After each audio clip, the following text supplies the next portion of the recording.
종교개혁이라 하는 말씀을 나누어 보기를 원합니다. 오늘은 우리 교회가 또 우리 교계가 지키는 지구촌에 있는 모든 개신교회가 지키는 종교개혁 주일로 지키고 있습니다. 종교개혁 주일은 우리 독일의 신부였던 마르틴 루터의 95개 조항으로 인해서 시작된 것이 구교와 신교로 나누게 되었고, 결국 우리가 바른 믿음을 고백하는 종교개혁을 이루게 된 것으로 우리가 오늘 또 이 주일을 지키고 있는 것입니다. 사실 루터는 그의 아버지가 광부였어요. 그리고 광산업을 했던 사업가 중에서도 한 사람이었습니다. 많은 돈도 벌었습니다. 아들을 키우면서 어떻게 우리 아들이 하나님의 사람으로 좋은 법률가가 될 것인가, 그렇게 해서 법과대학을 보내가지고 열심히 학교에서도 아주 차석 같은 그런 위치에서 공부도 잘하는 수재였습니다. 그런 그가 어느 날 이제 집에 왔다가 다시 이제 학교로 돌아가는 중에 친구들과 함께 걸어가는 그곳에 벼락이 떨어졌답니다. 그래서 그 친구들은 그 자리에서 다 죽었는데 자신만 살았어요. 그때 그에게 감동이 시작됐습니다. 나는 왜 살았을까? 그러면서 그가 거기서 느낀 것이, 아하, 하나님이 나를 부르시는구나. 법률가가 아니라 하나님이 나를 주의 종으로 쓰려고 하는구나. 그렇게 생각하고 그때부터 학교를 아버지가 반대하는데도 불구하고 자퇴를 하고, 그리고는 수도원에 어거스틴이 운영하는 수도원에 들어가서 신부의 수업을 받게 됩니다. 거기서 이제 철저히 교역자로서의 교육을 받고 그가 신부가 되어서 대학을 진학하고 박사도 되고, 그리고는 교단의 안수를 받아서 신부가 되었습니다. 학교에서도 공부도 잘하고 하니까 성경을 가르치는 교수로 초빙을 했어요. 교수로 성경을 가르치면서 그가 배운 어거스틴의 그 은혜 교리에 성경 읽다가 푹 젖어버린 거예요. 인간의 구원이 행위가 아니다. 인간의 구원은 전적인 하나님의 은혜다. 믿음으로 구원을 받는다 하는 것을 깊이 깨닫고 학교에서 아이들을 가르치기를 시작했습니다. 그러다가 로마 가톨릭 교회가 베드로, 지금 우리가 보는 그 바티칸 성당이죠. 베드로 성당 교회를 짓다가 그는 한 100년이 걸렸어요. 그런데도 아직도 다 짓지를 못한 거예요. 하는 수 없어서 속죄표를 팔게 됩니다. 여기에 반대해서 자기 고향에 있는 교회 그 정문에다가 95개 조항의 반박문을 써서 붙였어요. 이것을 계기로 해서 그 95개 조항이 온 유럽으로 퍼져가고, 그리고는 그때 루터가 라틴어 성경을 독일말로 번역을 해서 이제 독일 국민에게 읽히기를 시작한 거예요. 그래서 모든 그 루터의 그 사상이 은연중에 성경 읽다가 사람들이 배우게 되는 거예요. 이때부터 이제 바티칸과의 영적인 전쟁이 시작되고, 결국 루터의 종교 개혁이 열매를 맺는 그 바톤을 이어받았던 칼빈이 교리를 만들고, 그렇게 해서 개신교가 탄생하게 된 것입니다. 그때가 1517년 10월 31일 마지막 주일이었습니다. 그러니까 오늘 주일이죠. 이것이 바로 95개 조항이 자기 고향 교회의 정문에 걸려있던 그때의 시작이 바로 마지막 주일이었다는 거예요. 이걸 기념해서 기독교계는 종교개혁주일로 지키고 있습니다. 사실 여러분, 초대교회 신앙은 뜨거웠습니다. 성령 충만한 교회였습니다. 성도가, 우리가 두 날개 운동 하잖아요. 여러분, 가정교회 운동이 굉장히 중요한 거예요. 그래서 대날개, 우리가 주일날 예배드리고 한 주간 동안 가정이 흩어져서 그곳에서도 우리가 하나님 앞에 소그룹으로 모여서 성도의 삶을 함께 나누는 것, 이것이 바로 만인 제사장 설이거든요. 누구든지 하나님께 기도할 수 있고 누구든지 하나님 앞에 나갈 수 있는, 신부만이 아니라, 그래서 거기에서 작은 교회를 이루어서 하나님과 교제할 수 있는 이 신앙이 얼마나 뜨거웠는지. 사장에 가보세요. 무엇이 있습니까?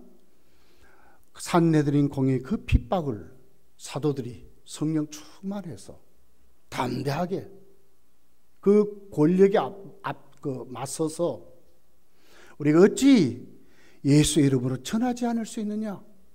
우리가 하나님을 기쁘게 하랴, 사람을 기쁘게 하랴. 만약에 사람을 기쁘게 한다면 우리는 하나님의 종이 아니다.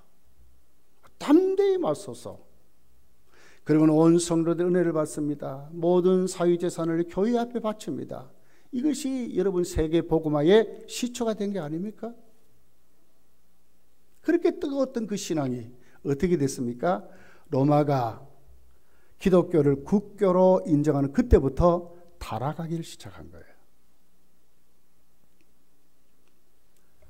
교회 그 교황이 국가의 국왕보다도 위에 있었습니다. 얼마나 힘이 있었는지, 교황이 국왕을 임명할 정도로 교권이 세상의 정권보다도 훨씬 위에 있었습니다. 유명한 일화가 있죠. 많은 그 추기경들이 또 신부들이 세운 그 교리가 얼마나 무서웠는지, 그렇게 해서 그 국왕들이 그 발 앞에 엎드려서, 교황은 이 관이요 세 겹으로 이렇게 올라간답니다. 근데 국왕은 그걸 못하는 거예요. 그 권위 앞에 눕혀서. 그래서 관 바로 위에다가 이렇게 그 상징물을 해가지고 그리고 쓰고 그럴 정도로 다녔다. 이것이 중세 1000년 동안의 가톨릭의 그 구교의 암흑기라 그렇게 우리가 부르고 그러고 있습니다. 왜 여러분 종교개혁입니까? 구교에서 나왔다 이것이 아니라 신교는 어디에서 바로 초대교회의 정통성을 이었기 때문에 구교를 교회로 인정하지 않는 거예요, 우리는. 그래서 종교개혁입니다. 새로운 종교다 우리가 하는 것으로 시작된 것이 종교개혁 운동입니다. 여러분, 얼마나 그때에 그 힘이 있었는지, 교황 이노센트 3세 때에 교회로 수많은 수레에 금, 은, 물질이 실려가지고 그 교회 창고로 들어오는 거예요. 그걸 보고 토마스 아퀴나스 신학자에게 교황이 이렇게 말하는 거예요. 사도행전 3장에 있는 금과 은은 내게 없다는 말은 이제는 써먹으면 안 됩니다. 교회는 금과 은이 넘치고 풍성합니다. 이렇게 말했어요. 그랬더니 아퀴나스가 그 얘기 이렇게 말했습니다. 맞습니다. 교회는 금과 은이 넘치고 있습니다. 그러나 나사렛 예수의 이름도 없어져 버렸습니다. 이것이 바로 그때의 교회의 모습이었습니다. 여러분, 오늘 로마서 1장 15절은 우리에게 이렇게 말할 수 있습니다. 말씀하고 있어요. 그러므로 나는 할 수 있는 대로 로마에 있는 너희에게 복음 전하기를 원한다. 왜 복음 전하기를 원합니까? 16절, 내가 복음을 부끄러워하지 않으니 이 복음은 모든 믿는 자에게 구원을 주시는 하나님의 능력이라. 이 복음은 모든 믿는 자에게 구원을 주시는 하나님의 능력이기 때문에 바울은 어떻게 하든지 간에 복음을 전하기를 원한다, 이렇게 고백하고 있는 것입니다. 이 복음의 힘입니다. 모든 믿는 자에게 구원을 주신 하나님의 능력이 복음이라는 것입니다. 토마스 아퀴나스가 뭐라고 그랬다고요? 이 복음의 능력을 이제 우리는 잃어버렸다는 거예요. 이것이 바로 구교 1000년 동안의 모습이었습니다. 종교개혁자들은 일어났습니다. 루터부터 시작해서 그들은 오직이란 단어를 썼어요. 이것밖에 없다는 거예요. 오직. 성경만으로. 오직 믿음만으로. 오직 하나님의 은혜만으로. 이것이 바로 그때의 종교개혁가들이 부르짖었던 오직이란 단어였어요. 저는 오늘 여러분과 함께 그때의 그 현장을 한번 돌아가 보면서 오늘 우리의 믿음이 어디에 뿌리를 내리고 있는지 한번, 이 믿음의 문제를 한번 점검하면서 다시 한 번 더 우리 믿음이 뜨거워지기를 예수님 축복합니다. 첫 번째로, 하나님의 말씀인 오직 성경으로 돌아가자 하는 운동이 종교개혁 운동이었다는 거예요. 로마 가톨릭은 성경의 권위보다도 교권의 권위를 더 위에 두었습니다. 성경은 몇몇 신부, 몇몇 추기경들이 단순히 예배드리면서 그들이 미사를 드리면서 잠시 읽은 성경 봉독에 준한 것뿐이었어요. 제가 오늘 여러분 성경 봉독 우리 같이 했죠? 로마서 1장 15절 17절 요 정도밖에 없었다 그 말이에요. 전혀 설교가 없고 말씀이 없는. 그리고는 성경을 어느 정도로 그들이 무시했느냐 하면은 교회의 이 꽃의 그 책받침으로 그렇게 사용했다는 거예요. 그렇게 천대시하고 이것이 바로 그들이 성경을 다루었던 성경관이었다는 거예요.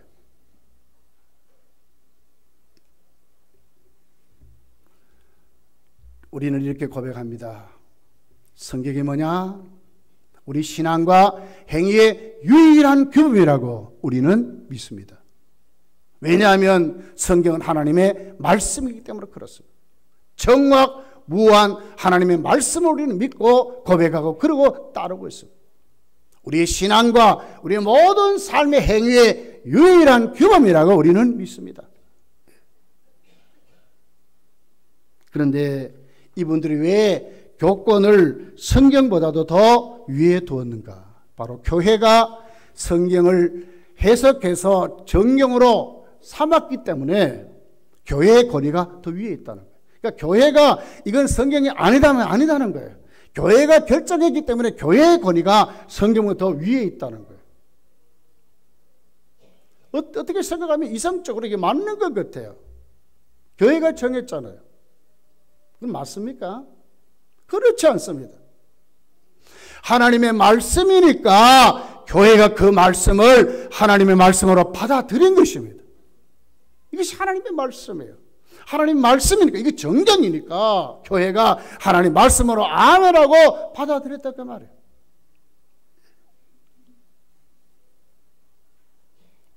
하나님의 말씀이 무너지니까 온갖 그들의 신앙 행위를 말씀이 아닌 다른 것으로 자꾸 갖다 놨어요. 이게 뭡니까? 교회의 전통. 그들이 일반적으로 정했던 수많은 교리, 법들이 성경보다 위에 있다는 것으로 그들은 그렇게 해석하고 그러고 믿었습니다. 어디까지 갔습니까? 구원도 속죄표를 팔아가지고 구원 받을 수 있다고 믿었어요. 여러분, 부적이 우리에게 구원을 줍니까? 똑같은 것입니다. 성경이 무너져 버리니까, 말씀이 무너져 버리니까 거기에다가 온갖 잡스러운 것으로 갖다 놓았어요.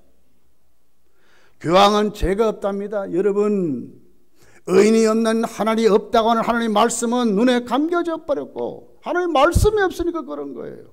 성도들은 몰라요. 말씀을 안 읽게 하니까.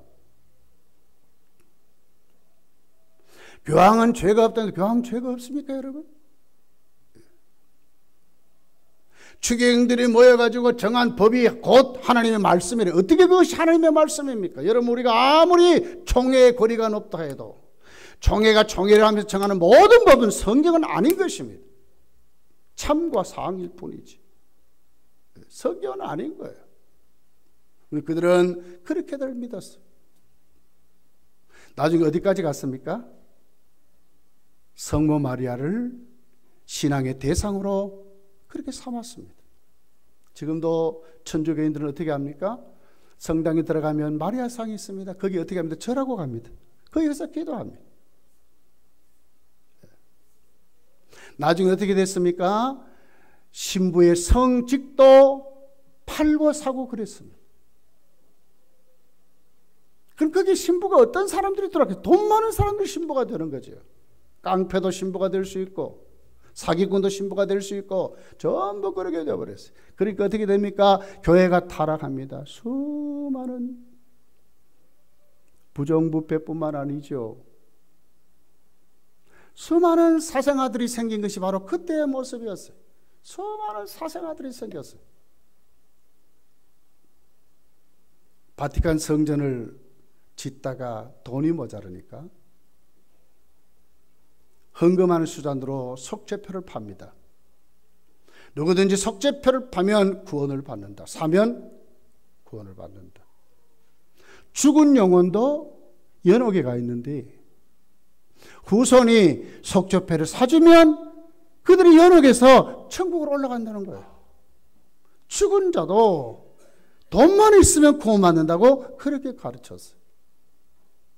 이것이 가장 천주교의 가장 잘못된 모습으로 그렇게 무엇 때문에 그래? 성령이 무너져 버리니까 그런 거예요. 말씀이 무너져 버리니까.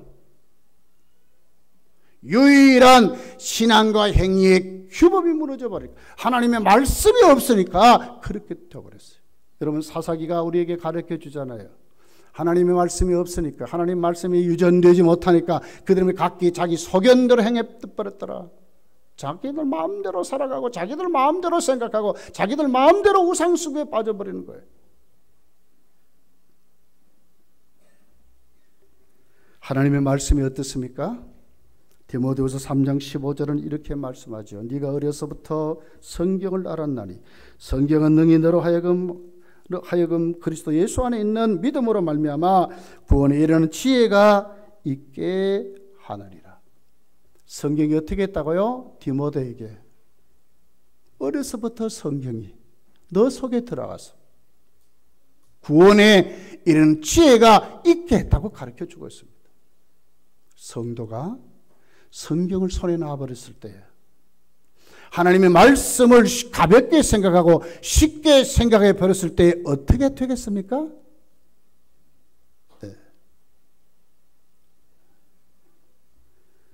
디모데 3장 16절은 이렇게 말하는 모든 성경은 하나님의 감동으로 된 것으로 교훈과 책망과 바르게 함과 의로 교육하기에 유익하다고 그랬습니다. 우리를 의롭게, 우리를 교훈과 우리를 바르게 고쳐서 우리의 삶이 유익되도록 구원도 하나님의 말씀으로 우리는 그 지혜를 알게 되고 우리의 삶도 성경 말씀을 통해서 우리가 어떻게 유익된 하나님의 사람으로 살아갈 수 있다는 것입니다.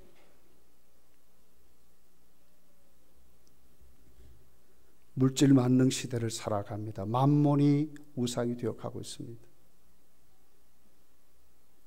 과학이 제일주의 같이 되어갈 것 같아요.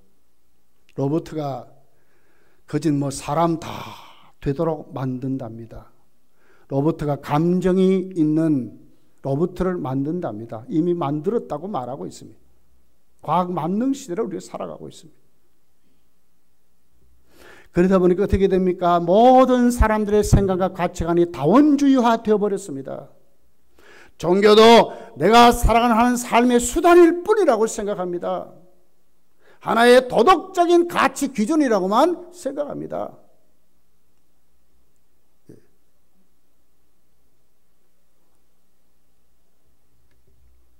여러분, 다 좋습니다. 아무리 세상의 풍조가, 아무리 세속의 물결이 강수같이 우리를 뒤덮는다 할지라도, 나라가, 대통령 한 사람이 사이비에 얽혀가지고 이런 나라 우리가 살아간다 할지라도 성도는 반드시 놓아야 되지 않을 것이 있습니다. 그것이 뭡니까? 하나님의 말씀인 거예요. 말씀 놓아버리면 우리도 그렇게 될 수 있어요. MBN 뉴스가 제가 읽어보니까요, 최태민이라는 목사가 대한예수교 장로의 종합교단이라는 곳에서 안수를 받았습니다. 이거 우리에게 뭘 얘기해요? 하나님의 말씀을 놓아버리면 그렇게 될 수 있다는 거예요.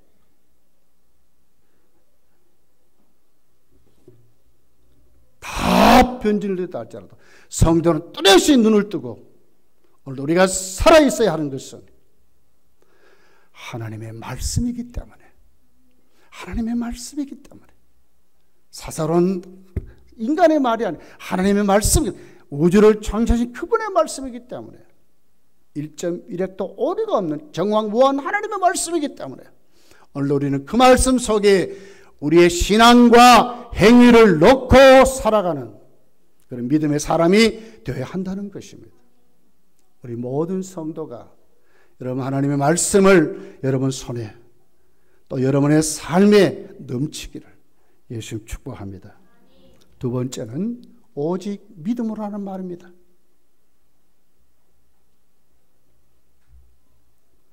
인간이 어떻게 의로워질 수 있을까? 오늘 17절을 말씀하죠. 왜 루터가 종교개혁의 시발점을 놓았느냐 하면 바로 여기 1장 17절에 있는 말씀이 있어요. 오직 의인은 믿음으로 산다는 거예요. 왜 그러느냐? 거기 하나님의 의가 나타났다는 거죠. 예수 그리스도를 통해서 나는 길이요 진리요 생명이신 그분께로 갈 수 있다는 말씀이 오늘도 우리에게 믿음으로 주어졌다는 거예요. 오직 의인은 어떻게 사느냐? 믿음으로 산다고 그렇게 고백하는 것을 대학에서 가르치고 그렇게 부르셨다. 이게 이신득의의 교리입니다. 이미 구약 성경 하박국서에서 이렇게 말씀했잖아요. 성경을 놓아버리니까 구원의 교리를 자기들 마음대로 붙여가지고 이렇게 하는 거예요. 천주교는 구원의 조건을 인간의 행위에 두었습니다. 구원에 이르는 것으로 생각했어요. 내가 어떤 기준에 도달하는 것으로 그것이 구원인 줄로 알았어요. 그러니까 교회가 하는 대로 순종만 하면 되는 거예요. 이게 지금 지옥 가는 길인지도 생각하지도 않고 그들은 그렇게 한 거예요. 대상도 분명치 않고 그렇게 한 거예요. 무엇 때문에 그랬다고요? 성경을 놓아버리니까, 믿음이 무엇인지를 모르니까 이렇게 되어버린 거예요.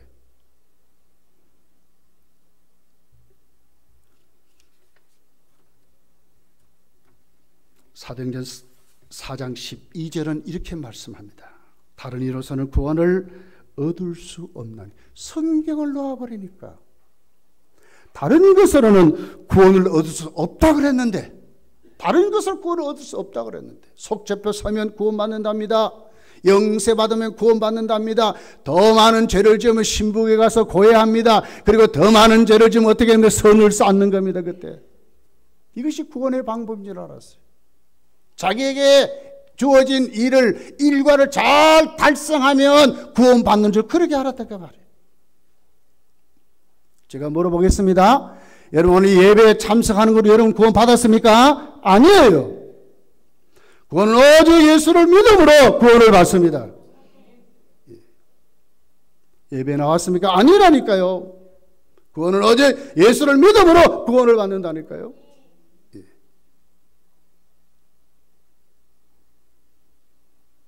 타종교와 기독교의 구원관의 차이점이 뭡니까? 기독교는 믿음으로 구원을 받는다고 대상을 믿는 겁니다. 그러나 다른 종교는 뭡니까? 그가 하는 행위를 믿는 거예요. 공덕을 믿는 거예요. 쌓아서 구원을 받는다고 하는 거예요. 여러분 불교를 가보십시오. 우상을 어떻게 그들이 만듭니까? 자기가 만들어 놓고는 하나의 공양을 드리는 거예요. 정성을 쌓는 거예요. 그렇게 해서 자기들이 만들어 놓은 그 기준 헌금이 달성되면 부처가 되는 거예요. 이것이 불교의 무서운 잘못된 점이에요. 지들이 만들어 놓고 어떻게 여러분 우리 생사복을 주장하는 하나님이 내가 만든 것이 될 수 있습니까? 나보다 못하잖아요. 타락한 죄인이 허물과제로 완전 죽은 죄인이 어떻게 자기 공로로 구원을 받는다고 말합니까? 있을 수 없는 얘기잖아요.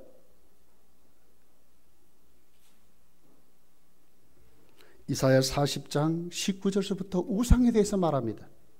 우상은 장인이 부어 만들었다고 말합니다. 금으로도 만들고 은으로도 만들고 나무로도 만든다고 말합니다. 20절에 보니까 궁핍한 자들이 그렇게 하면 그들이 어떻게 거기에 구원도 받고 물질의 복도 받는 줄 알고 거기에 밤낮 엎드리고 빈다고 그렇게 말하고 있어요. 시편 115편 4절부터 보니까 이렇게 기록하고 있어요. 그들은 우상들은 은과 금이요 사람의 손으로 만든 것이라. 입이 있어도 말하지 못하며 눈이 있어도 보지 못하며 귀가 있어도 듣지 못하며 코가 있어도 냄새 맡지 못하며 손이 있어도 만지지 못하며 발이 있어도 걷지 못하며 목구멍이 있어도 작은 소리조차 내지 못하느니라. 죽어있는 물질을 뿌린 거예요. 물체에 뿌린 거예요. 아무것도 아닌 것입니다.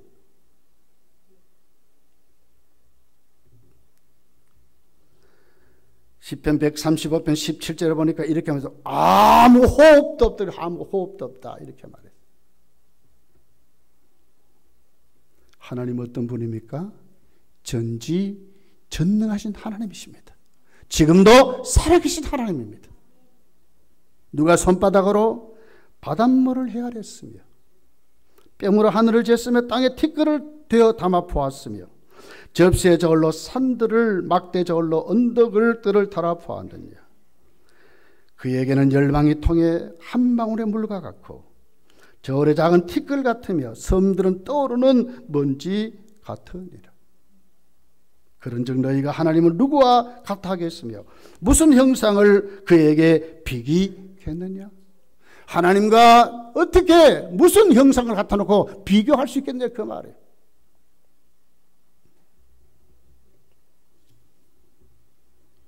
바다 가운데 길을 큰 물 가운데 지름길을 내고 홍해를 누가 갈랐습니까? 요단강 누가 갈랐습니까? 하나님이 갈랐다는 거예요. 우리 여 전부 한번 가가지고 한번 동해 앞바다가 한번 해볼랍니까? 동해 바다에 갈라져라 한번 해볼랍니까? 갈라질까? 어저께 우리 야외에 가가지고요. 어디나 산막 옛길 맞죠? 산막 옛길인가? 그러니까 이렇게 댐을 막아가지고 이렇게 그 저수지 가지고 큰 물을 막아 놨습니다. 그거 하나 우리가 못 건너가가지고요. 가오로 빙빙 돌고 시간도 없어 다 가보도 못하고 왔어요. 거기 또 이렇게 건너가는 이렇게 뭐 이렇게 나무 출렁다리 같은 다리가 있을 때다. 그것도 그냥 막 어떻게 해요? 막 발발거리면서 막 사람들 우리도 한번 가볼라 했더니 순서가 밀려 가보도 못했어요. 근데 거기도 가는 사람들 보니까 웃어 죽겠어요. 잘 걸어가지도 못해. 겁이 나가 떨어질까봐 벌벌벌. 누가 이래요? 우리가 그런 존재랄까 말이에요. 하나님 어떤 분이라고요? 바다를 가르신다니까. 사막에 강을 내시는 분. 누가요? 하나님이 그렇다는 거예요. 맹수와 양이 함께 살아갈 수 있도록 하시는 분이 하나님이에요. 살아계신 하나님이에요. 전능하신 하나님이에요.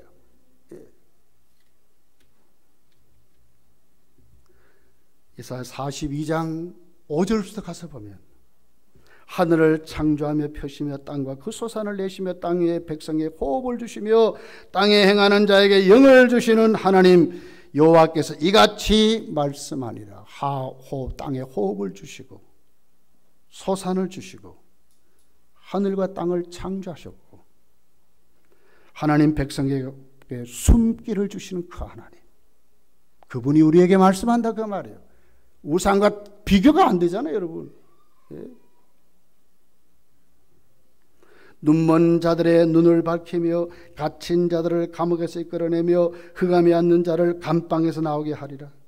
나는 여호와이니 이는 내 이름이라. 나는 내 영광을 다른 자에게 내 찬송을 우상에게 주지 아니하리라. 내 이름을 불려지는 모든 자 곧 내가 내 영광을 위하여 창조한 자들을 내게 오게 하라. 내가 그들을 지었고 내가 그들을 만들었느니라. 누가요? 하나님이. 살아계신 하나님이. 신앙은 믿음의 싸움이요. 누구를 믿느냐 싸움이라니까. 내가 나를 믿는가? 내가 가지고 있는 것을 믿는가? 아니면 오늘 나를 믿게 하시는 하나님을 믿는가? 싸움이라니까요. 착한 사람만 되랍니까? 아니요. 믿는 자로 구원받는 삶을 살아야 하는 것입니다. 21절에 이 백성은 나를 위하여 지었나니 나를 찬송하게 하려 함이니라. 나 여호와가 말하노라. 너희는 나의 증인 나의 종으로 택함을 입었나니 이는 너희가 나를 알고 믿으며 그랬어요. 내가 그인 줄을 깨닫게 하려 함이니라. 나의 전에 지음을 받은 신이 없었느니라. 나의 후에도 없으리라. 다른 이름을 주신 이가 없다니까요. 다른 이름이 없어요. 구원에는 오직 예수를 믿음으로 구원을 받는 것입니다. 이거밖에 없어요. 이거밖에 없어요. 예.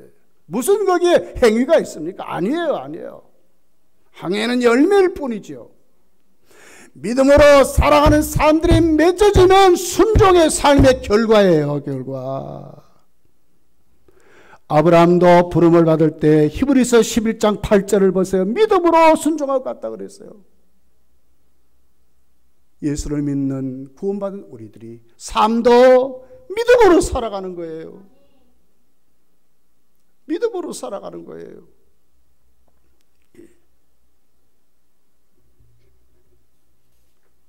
속지 말아야 합니다. 속지 말아야 합니다. 출애굽한 성도를 보세요. 출애굽기는 구원을 말하잖아요. 구원받은 출애굽의 성도들이 어떻게 살지요? 믿음으로 살아가는 거예요. 가나안 땅에 들어가도 믿음으로 살아가는 거예요. 성도는 오직 의인은 어떻게 산다고요? 믿음으로 산다니까요. 여기 우리가 눈을 뜨셔야 돼요. 그러면 이 믿음은 어떻게 우리에게 주어집니까? 오직 은혜로 주어진다는 거예요. 개혁자들은 외쳤습니다.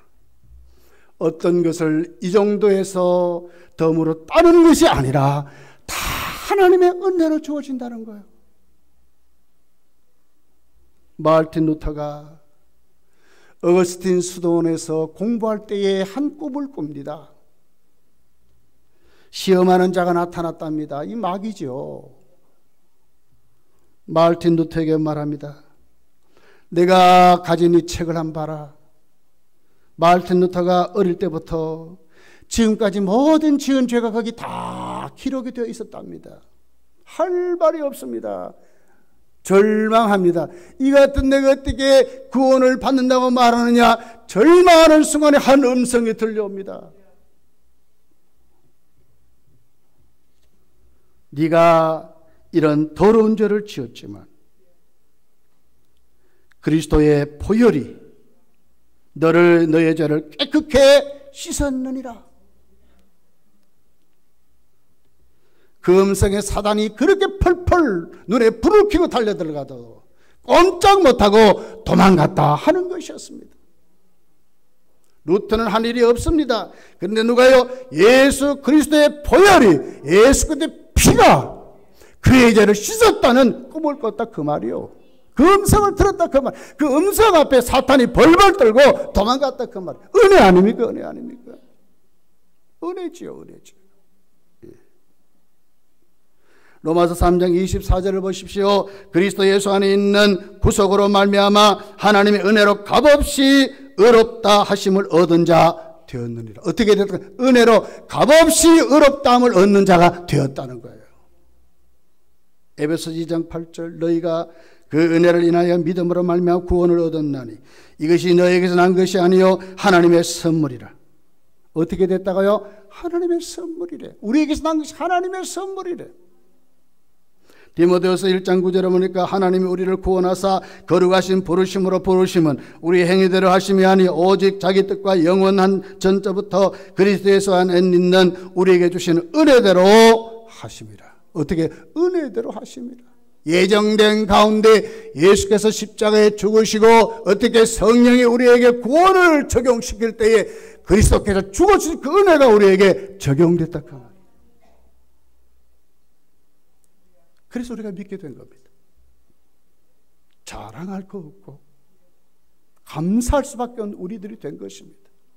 누가 어려운 척합니까? 누가 똑똑한 척합니까? 누가 이웃을 비판하고 정죄하며 자격 없어요. 아무도 그럴 자격 없어요. 다 감사할 수밖에 없는 거예요.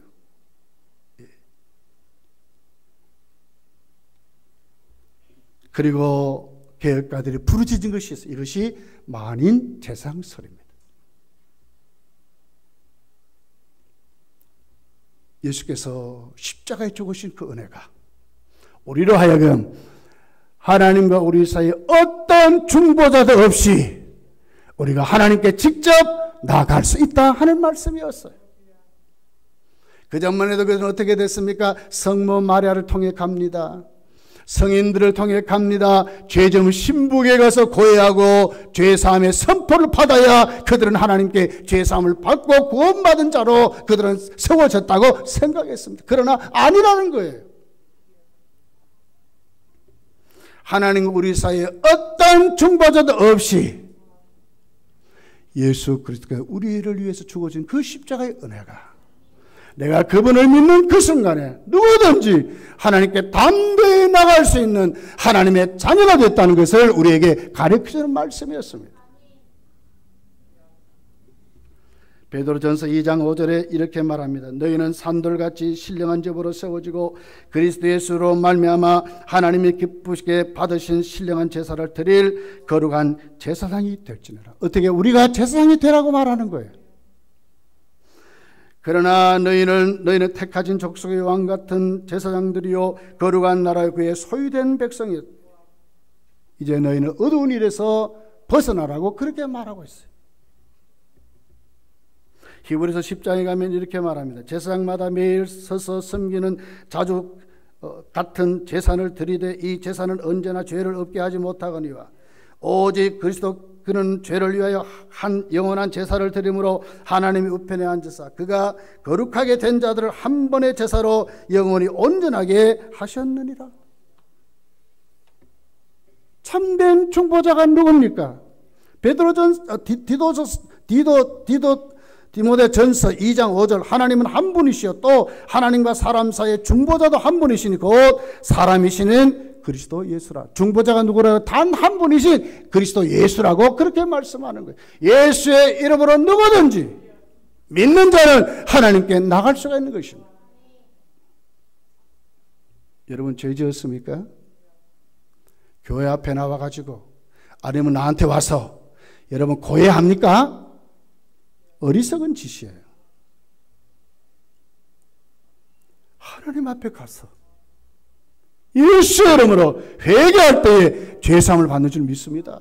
시선받는 줄 믿습니다. 히브리서 8장 6절 그러나 이제 그는 더 아름다운 직분을 얻으셨으니 그는 더 좋은 약속으로 세우신 더 좋은 언약의 중보자시니라. 15절 이로 말미암아 그는 새 언약의 중보자시니 예수의 이름의 권세를 말하는 거예요. 십자가의 공로를 말하는 거예요. 예수 앞에 나오면 되는 것입니다. 말씀을 맺어 볼랍니다. 종교개혁 주일을 맞이하면서 여러분은 무엇에 다시 한 번 더 개혁되어야 할까요? 놓았던 성경을 다시 잡아야 하는 것입니다. 듣지 않았던 말씀을 다시 들어야 하는 것입니다. 여러분의 생활의 유일한 규범은 하나님의 말씀인 것을 알고 말씀대로 살아가기를 힘써야 하는 것입니다. 그래야 살아있는 하나님의 성도가 되는 것입니다. 두 번째는요, 만인 제사장이라 그랬는데 입을 꼭 다물고 살면 안 되잖아요. 오늘 우리에게 주어진 모든 주의 일은 여러분 누구를 통하지 않고 내가 직접 하나님 앞에 충성할 수 있는 것입니다. 그리고 예수 이름으로 하나님께 나갈 수 있는 것입니다. 써먹고 살아야 하는 것입니다. 세속적 물결이 교회로 충만하게 들어왔습니다. 말도 못하게 들어왔습니다. 성경을 놓아버리니까 우리는 뭘 더 믿어요? 다른 것으로 자꾸 다 갖다 놓았어요. 무엇이 힘입니까? 하나님의 말씀이 힘이죠. 하나님의 권위가 힘이죠. 여기에 눈을 뜨지 않고 다른 것으로 자꾸 갖다 놓았어요.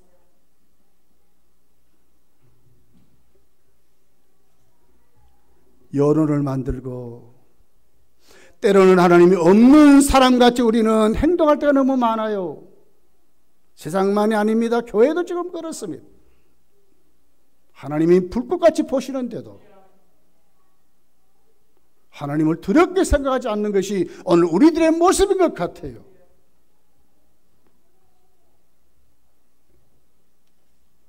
그냥 다 가지면 됩니다. 어디로 갔습니까? 실용주의로 가버린 거예요. 절대 주인 하나님의 주권 앞에 하나님의 명령 앞에 나를 세우지 아니하고 어떤 내게 도움만 된다면 아무것도 다 받아들이는 이런 것이 우리가 되어버렸어요.